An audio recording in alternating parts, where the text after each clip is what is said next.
Alors allons-y pour les applications. Je pense que la clé universelle des applications, en tout cas une clé fondamentale, c'est quand on part d'un polynôme, on lui associe une matrice compagnon. Voilà.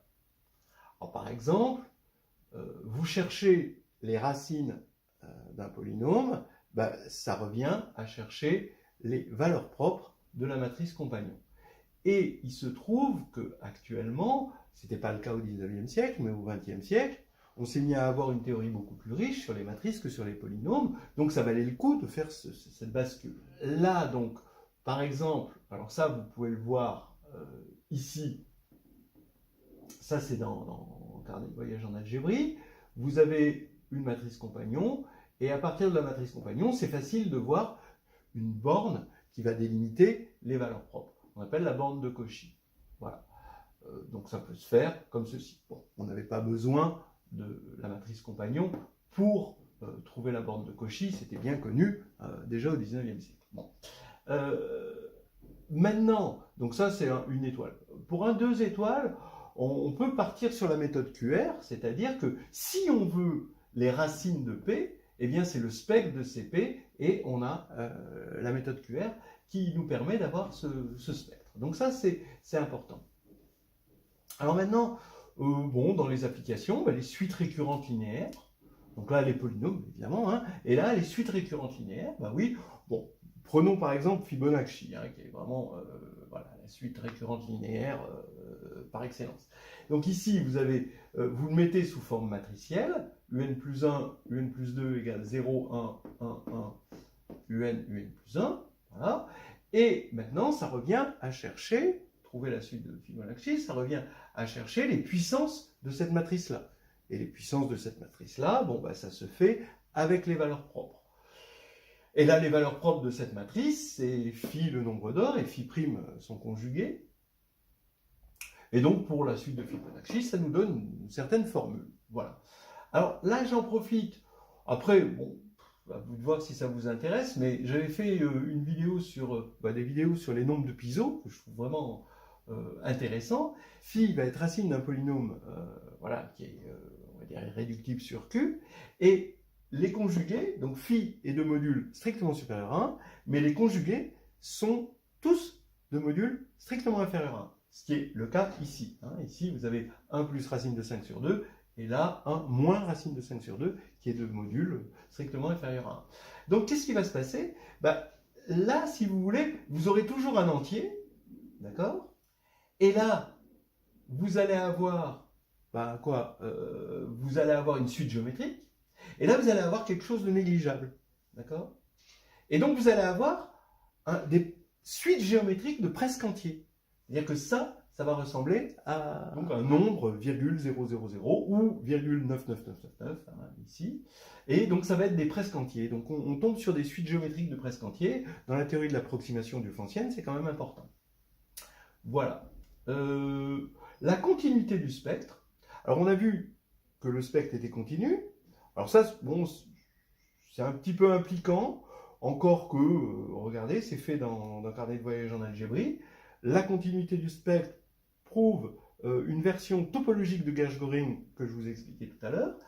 Et en plus, on peut montrer facilement que l'adhérence des matrices diagonalisables sur R, c'est exactement les matrices trigonalisables sur R. Pourquoi? Parce qu'à cause de la continuité du spectre. C'est-à-dire que quand on va prendre des matrices diagonalisables sur R, leur polynôme caractéristique va être, il va être scindé forcément sur R. Donc les racines sont réelles. Et comme R est enfermé dans C,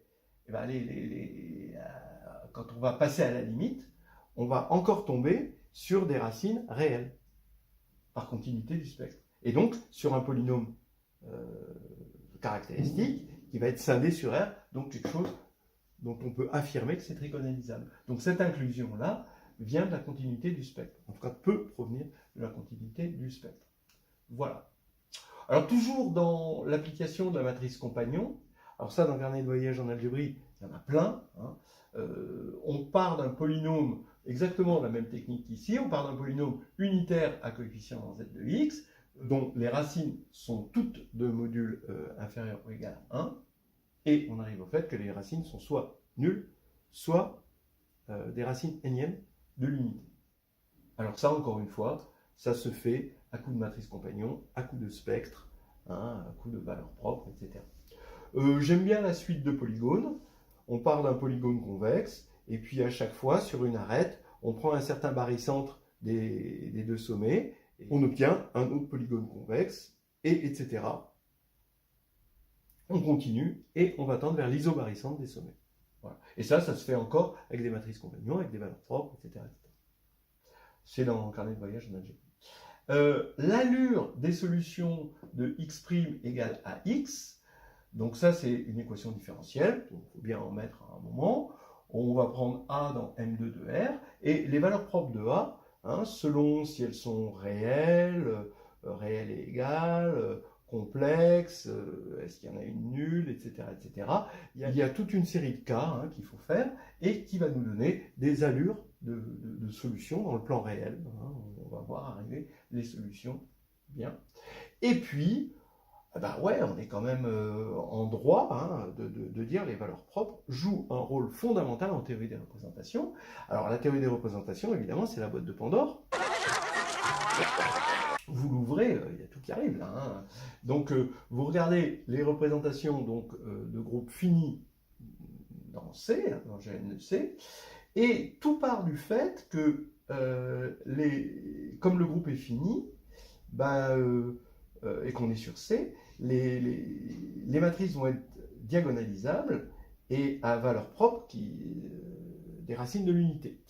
Et avec ça, on peut montrer que G est dans le noyau d'une représentation irréductible si et seulement si qui de G est égal à D. Alors évidemment, si G est dans le noyau, alors le ρ de G, hein, la représentation, c'est l'identité. Et l'identité, quand on va prendre sa trace, donc qui de G, ça va être le degré, ce qu'on appelle le degré de la représentation. Hein, c'est normal, la trace de l'identité, c'est la dimension. Voilà. Mais la réciproque hein, demande de regarder plus précisément les valeurs propres. Et ça, avec ça, on arrive à montrer des tas de choses. On arrive à tirer de la table de caractères les sous-groupes distingués de G, le centre de G, hein, des conditions pour que la table de caractères soit dans Z, soit coefficient entier. Et puis, pour ceux qui veulent vraiment s'aventurer au large de la théorie de la représentation, vous avez la formule de Molière. Alors tout ça, c'est fait dans Nouvelles histoires hédonistes, tome 2. Hein, donc ça, c'est plutôt le chapitre 13, et ça, c'est dans le chapitre 14.